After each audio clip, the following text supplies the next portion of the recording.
Hello students, welcome back in this next video of subject science 2 chapter life process of living organism part 2. ठीक है, अब ये video में हम लोग सीखेंगे आगे. We was continuing with asexual reproduction in multi cellular organism. Fragmentation हम लोग ने देखा था. अब हम लोग सेकेंड मेथड देखते हैं आज, रीजनरेशन. देखिए रीजनरेशन क्या होता है. You may know that the wall lizard breaks up and discards some part of its tail in emergency. देखिए क्या होता है कि जो चिपकली होती है, जो पाल होते हैं, ठीक है, जो वॉल पे चलती है, तो sometimes we try to hit that lizard. ठीक है, उसके हम उनको मारने की कोशिश करते हैं. तो लिजर्ड उस समय क्या करते हैं कि उनकी जो टेल होती है, जो वो ब्रेक कर देते हैं अपने आप. ठीक है, वो ब्रेक करके टेल को लिजर्ड आगे बढ़ जाती है और हम उनकी टेल को मारते हैं और हमें लगता है कि लिजर्ड मर गया है. तो जो उसका हिस्सा है बॉडी का, जो बॉडी का हिस्सा है, जो टेल है, उसने उसको काट दिया है लिजर्ड ने. ठीक है, अपने आप को डिवाइड कर दिया है और वो लिजर्ड जो है वो भाग जाती है, अपनी जान बचाती है. और जो बचा हुआ जो टुकड़ा होता है बॉडी का उसका, ठीक है, टेल का हिस्सा, वो मर जाता है कुछ टाइम के बाद. लेकिन जो लिजर्ड जो जिंदा है वो तो ठीक है, उसकी जो टेल होती है वो धीरे धीरे फिर से ग्रो होने लगती है. ठीक है, उसे ही बोलते हैं रीजनरेशन. सो ऐसा बहुत कम लोगों में होता है. ठीक है, एनी ऑर्गेनिजम्स, बहुत कम ऑर्गेनिजम्स में होते हैं. तो रीजनरेशन भी एक मेथड है रिप्रोडक्शन का. तो ये देखेंगे हम लोग. देखिए, डिस्कार्डेड पार्ट इज रीजनरेटेड. जो डिस्कार्डेड पार्ट होता है, ठीक है, वो जो टूट जाता है वो तो मर जाता है, लेकिन जो जहाँ से वो पार्ट टूटा है बॉडी का, तो बॉडी में वो पार्ट फिर से ग्रो होना चालू हो जाता है after a period. This is an example of limited regeneration. However, under certain situation, an animal like Planaria breaks up its body into two parts, and therefore thereafter each part regenerates remaining part of the body, and thus the new Planaria are formed. This is called as a regeneration. देखिए ये Planaria में भी होता है. Figure 3.8 में अगर आप देखेंगे, तो अगर आप देखेंगे स्टार्टिंग में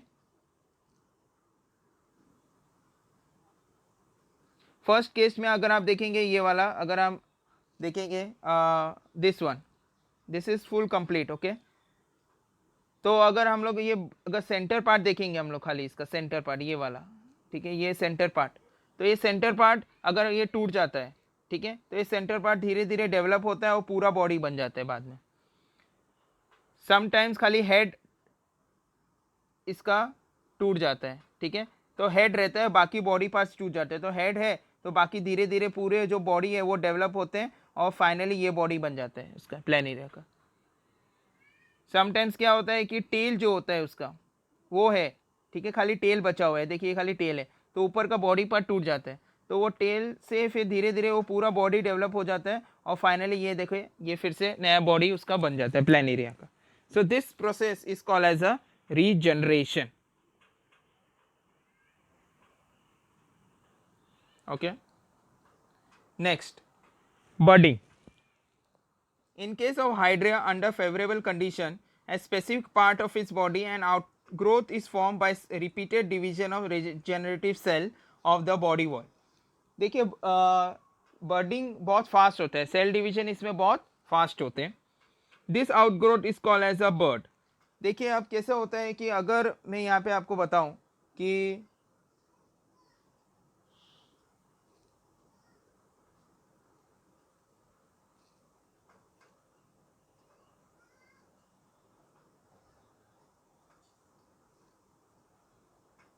ठीक है, अगर सपोज ये हाइड्रा ले लेते हैं हम लोग, हाइड्रा दिया है आपको वैसे, ठीक है, मैं एग्जांपल बता रहा हूँ. अब देखिए अब क्या होता है कि अब ये जो हाइड्रा है, ये जो उसके टेंटिकल्स होते हैं, जो उसके जैसे ये टेंटिकल्स आपको दिख रहे हैं, तो यहाँ पे अगर कोई फूड पार्टिकल्स है तो ये टेंटिकल्स फूड पार्टिकल्स अंदर ले लेगा, बॉडी में आ जाएगा. तो इसको जो मिलेगा खाना वही इसको भी मिलेगा खाना. ठीक है, अगर ये खाना अंदर लेता है तो इसको भी खाना मिल जाता है सेम टू सेम, क्योंकि इन दोनों की कैविटी ना एक ही है. देखिए कैविटी, तो फूड पार्टिकल्स इसको भी मिलेगा, फूड पार्टिकल इसको भी मिलेगा, दोनों की कैविटी एक है. ठीक है, और ये जो बाहर का लेयर है, ये जो बाहर का लेयर है आपको दिख रहा है, जो डार्क पोर्शन है, उसे बोलते हैं डर्मल. ठीक है, डर्मल लेयर, एक्टोडर्म, एंडोडर्म होता है. ठीक है, ये डर्मल लेयर्स होते हैं. और धीरे धीरे यहाँ पर जो है बर्डिंग चालू हो जाता है. ठीक है, और यहाँ से फिर क्या हो जाता है, नया प्लांट ग्रो होना, सॉरी नया प्लांट ग्रो हो सकता है यहाँ से। समझ में आ रहा है आपको? तो नया हाइड्रा वी कैन से, या ऑर्गेनिज्म, नया हाइड्रा ग्रो होने के चांसेस यहाँ पे होते हैं। तो ये प्रोसेस में ये जो पार्ट है यहाँ पर, इसमें सेल डिवीजन बहुत ज़्यादा फास्ट होता है। Okay, dermal layer and digestive cavity of the budding hydra are in a continuity with those of the parent hydra। दोनों के सेम होते हैं। ये देखिए यहाँ पे ये जो फिगर है 3.9 में, इसमें अगर आप देखेंगे, ये देखिए ये पेरेंट है मान लीजिए, ठीक है। तो अब ये पेरेंट है, धीरे धीरे यहाँ पे देखिए ये बर्डिंग है, यहाँ पे बर्डिंग हो रहा है, और बर्डिंग के वजह से ये देखिए नया डॉटर वाला हाइड्रा, मतलब नेसेंट हाइड्रा जिसे बोलते हैं, ये डॉटर हाइड्रा ये नया बन रहा है, और धीरे धीरे फिर ये यहाँ से कट हो जाएगा और नया हाइड्रा यहाँ पे अलग से हो जाएगा।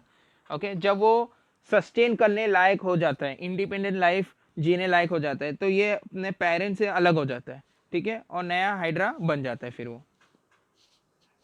Parent hydra supply the nutrients to the budding hydra, मतलब यहाँ पे जो भी फूड मटेरियल आएगा ये इसको भी मिलेगा।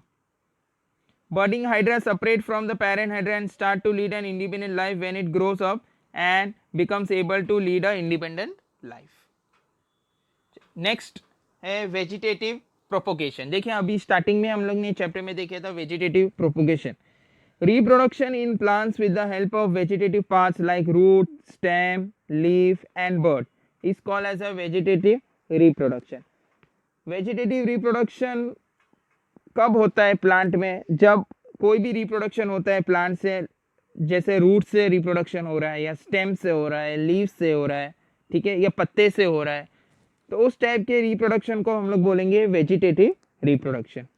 Vegetative propagation in potatoes is perform with the help of ice. देखिए क्या होता है कि पोटैटोस के भी अगर हम लोग एग्जांपल ले लें यहाँ पर, तो पोटैटो को आप धूप में रखते हैं तो कुछ टाइम के बाद वहाँ पे देखिए छोटे छोटे प्लांट्स ग्रो होने लगते हैं पोटैटोस के ऊपर।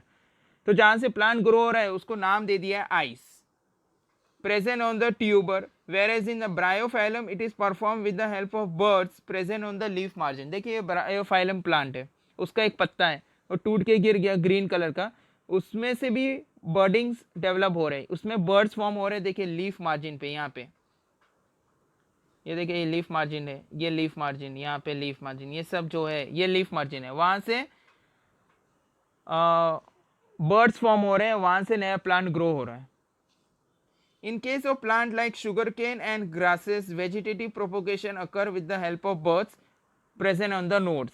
उसे बोलते हैं शुगर केन, या जो ग्रासेस होते हैं शुगर केन जनरली अगर आप देखेंगे उसमें भी बर्ड फॉर्म होते हैं, ठीक है, और वो बर्ड्स को नाम दे दिए हैं nodes. Plant like carrot and radish perform the vegetative propagation with the help of root. तो कैरेट या रेडिश जो ग्रो होते हैं वो रूट की मदद से ग्रो होते हैं, इसके लिए उसे भी बोलते हैं वेजिटेटिव प्रोपोगेशन। नेक्स्ट है स्पोर फॉर्मेशन।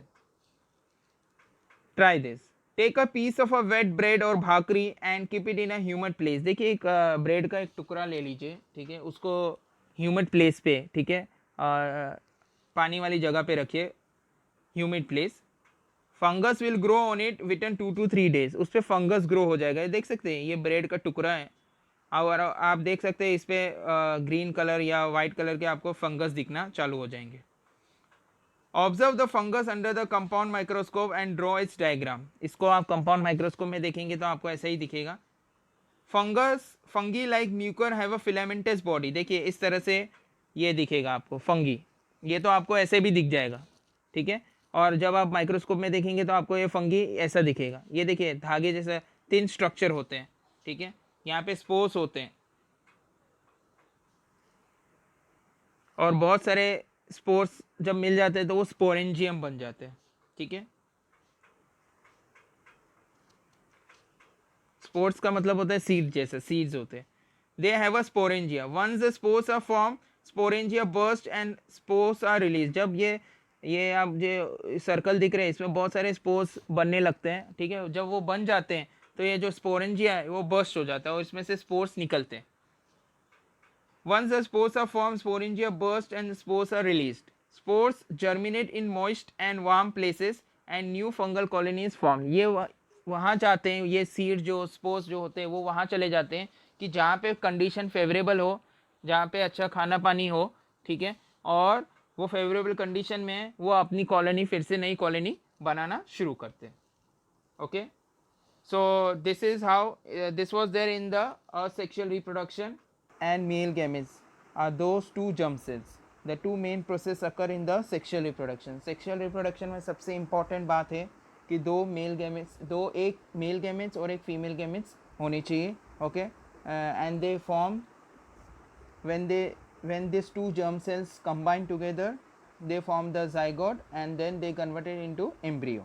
Okay, तो इस तरह से सेक्शुअल रिप्रोडक्शन होता है. उसके स्टेप्स है. So let us see the first step, gamete formation. सबसे पहले गैमेट्स फॉर्म होते हैं. Gametes are form by the meiosis. Meiosis cell division की मदद से गैमेट फॉर्म्स होते हैं. One is from male and one is from female. Okay, जब दोनों कंबाइंड होते हैं तो गैमेट्स फॉर्म होते हैं. इन meiosis chromosome number is half reduced to half, hence the diploid gametes are formed. Haploid gametes are formed. Now here in this case हमने देखा था मियोसिस में एक मेल गैमेट, एक जर्म सेल्स मेल का होता है और एक फीमेल का होता है. एक फादर से आता है, मदर से आता है. ठीक है, एक एन सेल फादर से और एक एन सेल मदर से, दोनों कंबाइन होके 2n हो जाते हैं. ओके, तो and they become half. So hence the haploid gametes are form. तो वो आधे हो जाते हैं क्रोमोसोम्स. ठीक है, और हैप्लॉइड्स गैमेट्स आर फॉर्म. इसका हम लोग ने डिटेल में देखा था लास्ट चैप्टर में. ठीक है, मियोसिस सेल डिविजन्स में. ओके, ये फर्स्ट प्रोसेस है, गैमेट फॉर्मेशन होता है first. Second, fertilisation. A diploid zygote is form in this process by union of haploid male and female gametes. अब देखिए, जब गैमेट बनते हैं तो डिप्लॉइड ज़ाइगोट बनता है. Diploid means two. ठीक है, two zygote. Diploid zygote is form in this process by the union of haploid male and female gametes. एक गैमेट मेल से आता है और एक गैमेट फीमेल से. एक one is from father and one is from mother. Okay, they unite together and they form the diploid zygote.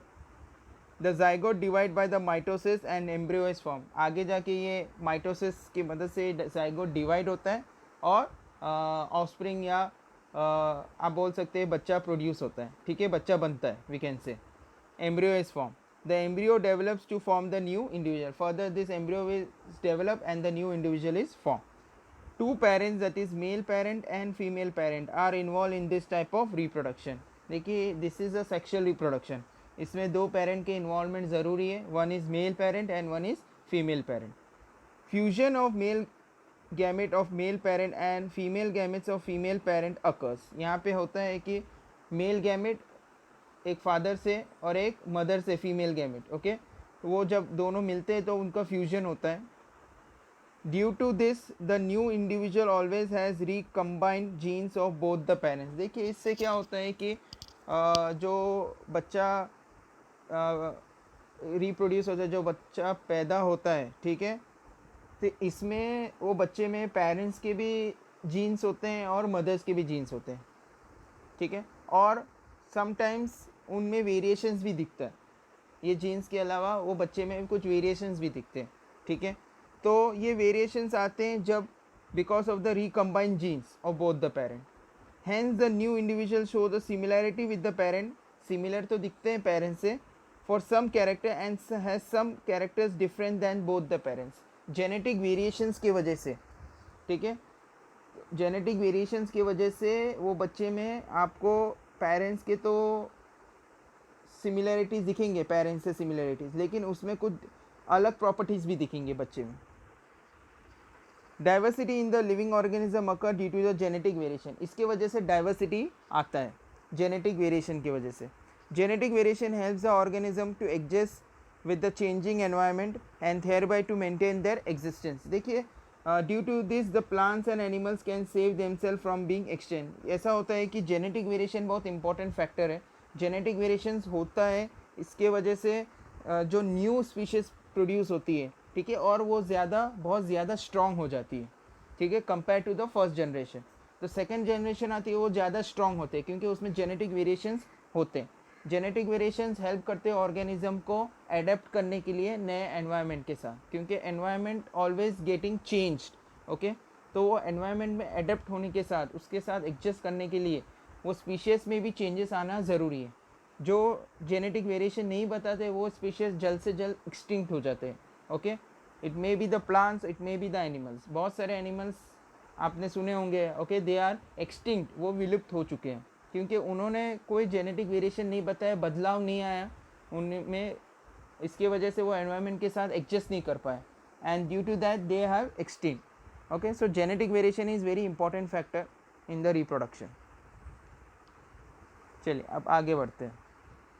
Let's think what would happen if the male and female gametes have been diploid. देखिए अगर क्या होता है कि mail और female gametes दोनों diploid होते, तो देखिए इसका आंसर पहले भी हम लोग ने देखा था फर्स्ट चैप्टर में, life process of living organism in part 1 chapter में, कि अगर मेल और फीमेल गैमेट्स दोनों डिप्लॉयड होते, हैप्लॉयड नहीं डिप्लॉयड होते, ठीक है, तो उसमें जेनेटिक डिसऑर्डर आ जाता। जेनेटिक डिसऑर्डर, जैसे मेल गैमेट से 2n मिल रहा है और फीमेल गैमेट से भी 2n मिल रहा है तो 4n हो जाता है। फिर नेक्स्ट जनरेशन में ये क्रोमोसोम डबल हो जाता है, फिर उसके नेक्स्ट जनरेशन में ये क्रोमोसोम और डबल हो जाता है, तो उसमें जेनेटिक डिसऑर्डर्स आने के काफ़ी ज़्यादा चांसेस बढ़ जाते हैं। ओके, तो genetic disorder would take place अगर मेल और फीमेल गैमेट्स डिप्लॉयड होते तो। इसका आंसर ये है। Second, what would have been happened if any of the cell in the nature had not been divided by meiosis। क्या होता है कि कोई भी सेल नेचर में मियोसिस के साथ अगर डिवाइड नहीं होता तो गैमेट्स विल बी डिप्लॉयड, तो गैमेट्स डिप्लॉयड ही रहते ना। वो हैप्लॉयड कब होते हैं, जब उसका डिवीजन होता है मियोसिस की मदद से, ठीक है। तो अगर 2n सेल है तो उसका डिवीजन होगा तो वो n हो जाता है। तो अगर डिवीजन ही नहीं होगा मियोसिस से तो वो gametes will remain diploid only, और अगर गैमेट्स डिप्लॉयड रहते हैं तो अभी इसका आंसर मैंने फर्स्ट क्वेश्चन में ही आपको दिया है कि जेनेटिक डिसऑर्डर आना चालू हो जाते हैं। ठीक है, अब ए, सेक्सुअल रिप्रोडक्शन इन प्लांट्स। अब सेक्सुअल रिप्रोडक्शन प्लांट्स में होते हैं, किस तरह से होते हैं, will see. Flower is a structural unit of sexual reproduction in plant. Plant में सबसे इंपॉर्टेंट पार्ट जो सेक्सुअल रिप्रोडक्शन के लिए होता है, बेसिक यूनिट, वो है flower. It consist of 4 floral whorls as calyx, corolla, androecium and gynoecium, arranged in a sequence from outside to inside।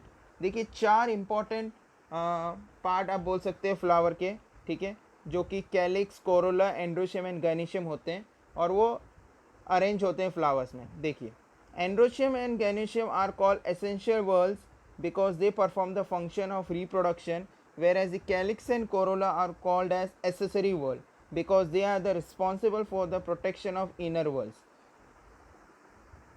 Androecium and gynoecium उनको एसेंशियल, मुख्य आप बोल सकते हैं एकदम लीड रोल है उनका रिप्रोडक्शन में, उनके बिना रिप्रोडक्शन नहीं होगा, ठीक है। आप इतना ध्यान रखिए कि they are playing a lead role in the reproduction, androecium and gynoecium, इसके लिए उनको एसेंशियल वर्ल्ड बोला गया है।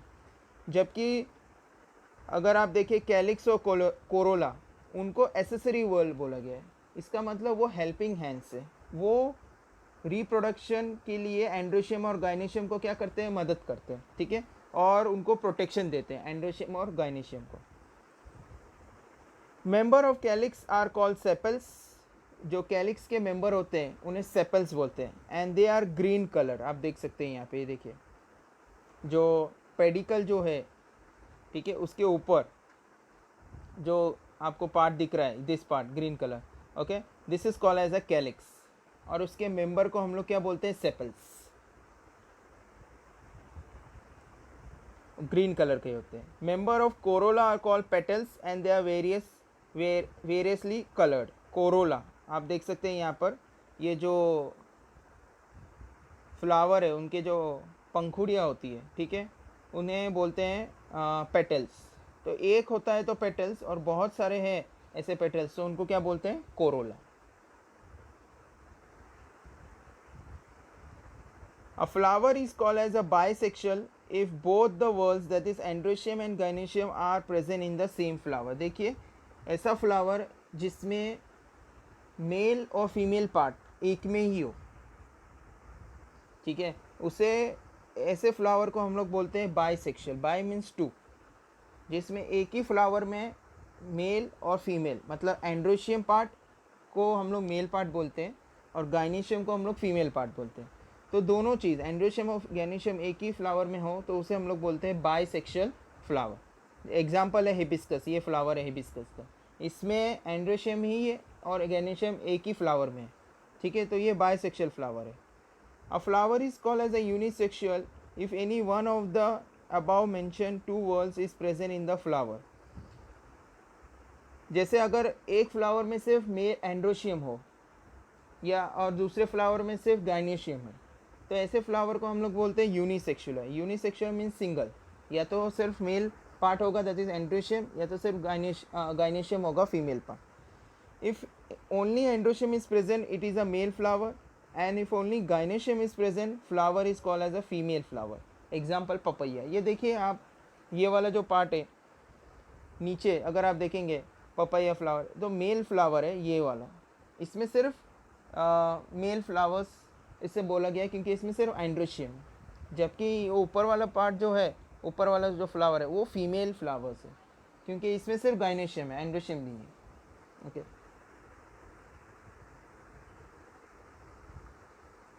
many flowers have stalk for the support called as pedicel. Such flowers are called pedicellate, whereas the flowers without the stalk is called sessile।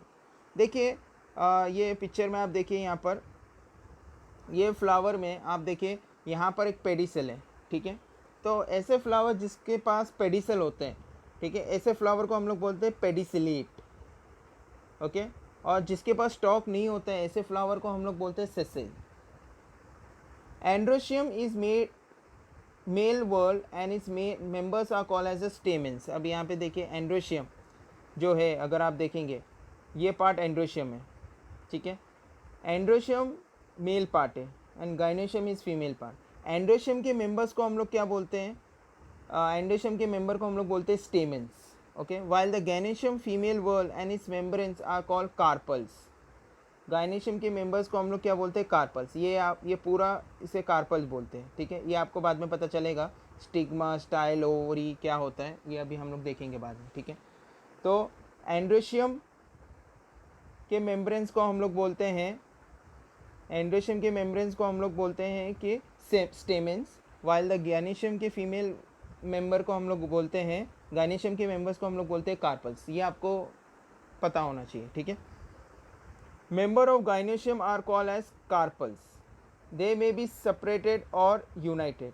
Ovary is present at the basal end of each carpel। आप देख सकते हैं यहाँ पर, ये flower में hibiscus flower में, ठीक है, ओवरी जो होता है नीचे प्रेजेंट होता है, ये देख सकते हैं आप, ये वाला जो ओवरी है, ठीक है, ये ओवरी, यहाँ पे ओवरी प्रेजेंट है, ठीक है, ये आप देखिए ये वाला, this is called as a ovary. Okay,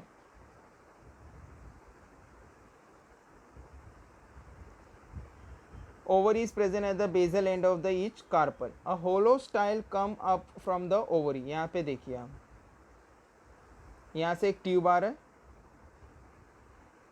उसे स्टाइल बोलते हैं। ओवरी के ऊपर से एक जो ट्यूब आ रहा है, देखिए ये जो छोटा सा, ये जो पतला ट्यूब आ रहा है लंबा सा, उसे बोलते हैं स्टाइल, और स्टाइल के ऊपर जो होता है सब्सटेंस उसे बोलते हैं stigma. Stigma is present at the tip of the style. Style के ऊपर स्टिग्मा होता है। Ovary contain one or many ovules. अब यहाँ पे आप देखेंगे ये ओवरी है, इसमें बहुत सारे ओव्यूल्स है छोटे छोटे, ये देखिए आपको दिख रहा है पेन का जो आप में कर्सर देखिए मेरा, ठीक है, ये सब बहुत छोटे छोटे, ये पूरा ओवरी है और इसमें बहुत छोटे छोटे ओव्यूल्स है। Ovary is present at the basal end of the each carpel, ठीक है। Ovary contain one or many ovules. Embryo sac is formed in each ovule by the meiosis.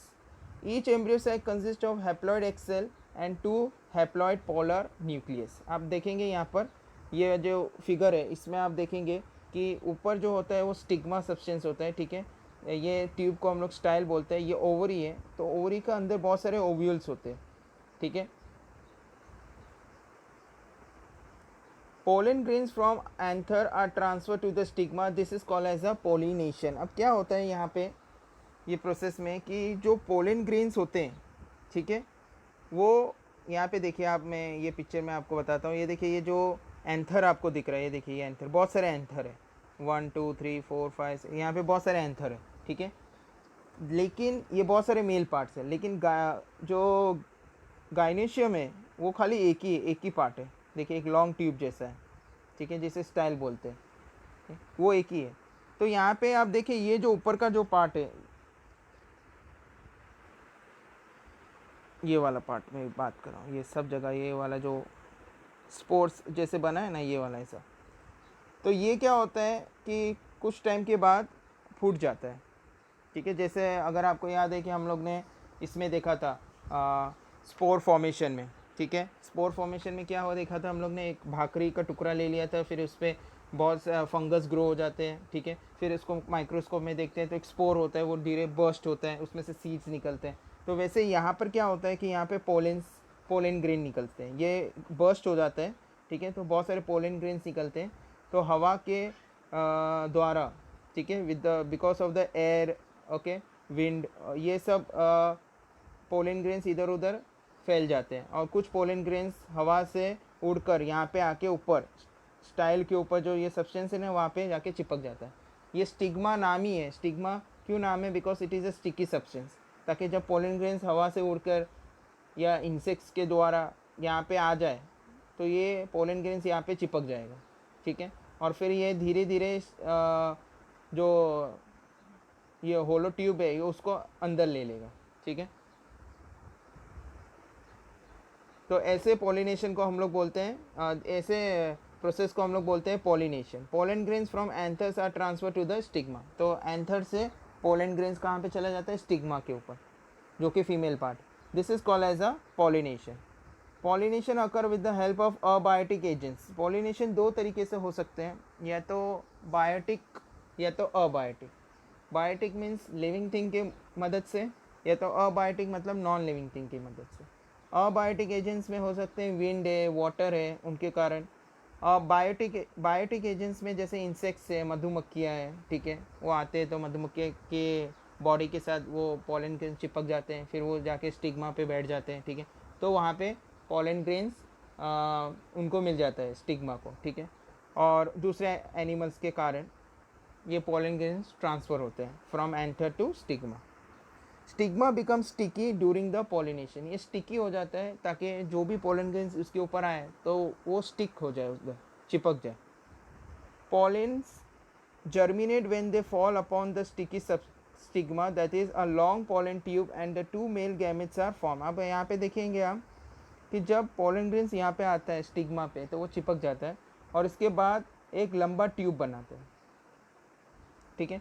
और वो ट्यूब जाता है नीचे तक, ओवरी तक, ठीक है। और फिर इसमें जो मेल गैमेट्स है पोलन ट्यूब में, वो मेल गैमेट्स ट्रैवल करना चालू करते हैं। Stigma become sticky during pollination. Pollens germinate when they fall upon the sticky stigma, that is a long pollen tube, and a two male gametes are formed. The pollen tube carry the male gametes। ये देखिए ये जो pollen tube आपको दिख रहा है, ठीक है, ये कैरी करता है मेल गैमेट्स को,